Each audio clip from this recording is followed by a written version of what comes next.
guess to start, I was just curious about this weekend coming up. What kind of challenges are Union and RPI going to present for you guys? Well, I think they're two good hockey teams. Watching on tape there, I know that Union has some youth in the back end that they forged ahead with it. Watch them on tape, looked very good last weekend against Harvard and Dartmouth. Obviously got really high flying top scoring line and a really good second line, in terms of offensive production. So we're going to obviously have to play well. The league presents a challenge every single night. Probably the biggest challenge is there's two really different teams.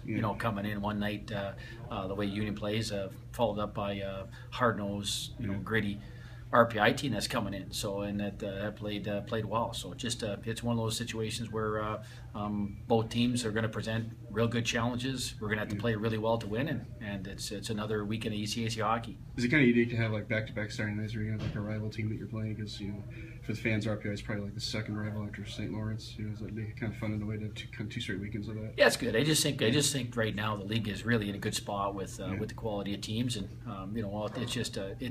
it's really competitive.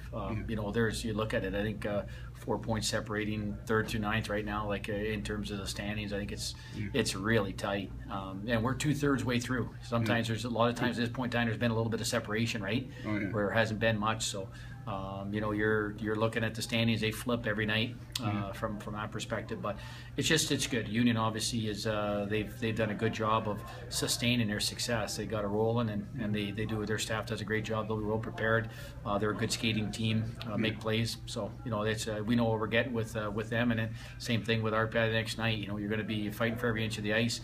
Competitive team. They have their difficulties both nights, but it's nice the fact that obviously hopefully our community and our fan base they look towards them as rivals, and be a good environment here Friday, Saturday for the games. And one thing I wanted to ask you about too is just with the months to go in the season, what do you feel about where you guys are in a pretty good spot? Obviously, you're I thought to be a top 4 team. Is that something you're pleased to be in at this stage of the year with the month to go?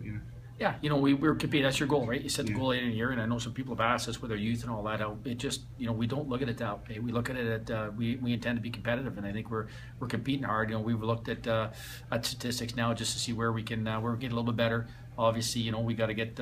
I think since Christmas we've done a better job of putting pucks in the net. I think this Saturday we didn't think we played great. I thought St. Lawrence had something to do with that. I thought they were moving well, but I just didn't think we played stuck to our process much and kind of where our identity was. It looked a little nervous that we hadn't been that in the past, but it is what it is. It was a game that we got to bank and move on. And but over since Christmas we thought our consistency had been pretty good in how we played and how we prepared with this team, and we were making strides from that. So we're trying to stay healthier at this time of the year. You knock on wood that you can, because I think that's a separating factor down the stretch that you're in a good spot heading into the final few weeks of the season with your roster intact, so you can get some consistency with lines and pairings and that, so that we're just got our fingers crossed that we're going to make some progress in that department.